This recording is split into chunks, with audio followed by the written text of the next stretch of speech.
BLM Kerala, Tamil Nadu, Pondicherry. നിയമസഭാ result പുറത്തു വന്നപ്പോൾ അടപടലം തകർച്ചയാണ് ഇടതുപക്ഷത്തിന് നേരിടേണ്ടി വന്നത്. ഉറച്ച പ്രതീക്ഷ പുലർത്തിയ പല മണ്ഡലങ്ങളിലും അപ്രതീക്ഷിത തോൽവിയാണ് ഏറ്റുവാങ്ങിയത്. കോഴിക്കോട് ജില്ലയുടെ കാര്യം തന്നെ പരിശോധിക്കുകയാണെങ്കിൽ ബേപ്പൂര് മാത്രം നിലനിർത്താനേ ഇടതുപക്ഷത്തിന് സാധിച്ചുള്ളൂ.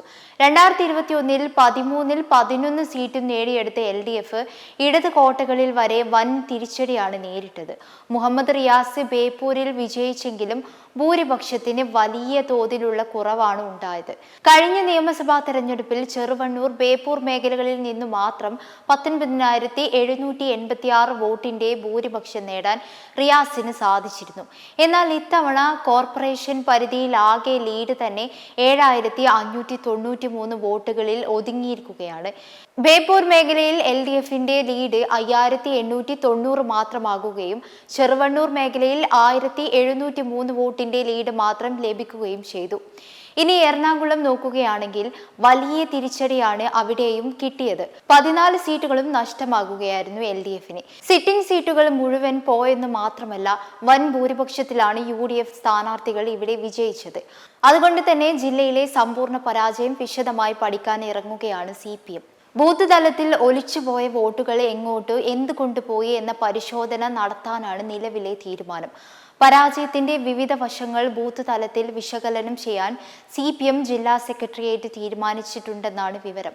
അതേസമയം പാലക്കാട് ചിറ്റൂരിൽ LDF സ്ഥാനാർത്ഥിയുടെ പരാജയത്തിന് കാരണം അപരൻ പിടിച്ചെടുത്ത വോട്ടുകളാണെന്നാണ് വിലയിരുത്തൽ. കോൺഗ്രസിലെ സുമേഷ് അച്യുതൻ 6,510 വോട്ടിനായിരുന്നു LDF സ്ഥാനാർത്ഥി സോഷ്യലിസ്റ്റ് ജനതാദളിലെ V മുരുകദാസിനെ പരാജയപ്പെടുത്തിയത്. എന്നാൽ മുരുകദാസ് PS എന്നയാൾ 6,984 വോട്ടായിരുന്നു ഇവിടെ പിടിച്ചെടുത്തത്. ഇത് മണ്ഡലത്തിലെ വോട്ടർമാരിൽ ആശയക്കുഴപ്പം കൊണ്ട് ഉണ്ടായതാണെന്നാണ് വിലയിരുത്തൽ. അപരന്മാരുടെ വോട്ടിൽ മുന്നണി സ്ഥാനാർത്ഥികൾ ആദ്യമായല്ല തോൽക്കുന്നത് എന്നാണ് റെക്കോർഡുകൾ വ്യക്തമാക്കുന്നത്. എന്നാൽ നിരവധി LDF കോട്ടകളാണ് ഇത്തവണ UDF പിടിച്ചെടുത്തത്. ഇത്തവണ 102 സീറ്റ് നേടിയ UDFന് LDFനേക്കാൾ 19 ലക്ഷം വോട്ടുകൾ കൂടുതൽ കിട്ടിയതോടെ ലോക്സഭാ തെരഞ്ഞെടുപ്പ് മുതൽ വോട്ടിംഗ് പ്രതിഫലിച്ച LDF വിരുദ്ധ വികാരം സ്ഥായിയായി നിലനിർത്താൻ UDFന് കഴിഞ്ഞുവെന്നാണ് വിലയിരുത്തുന്നത്.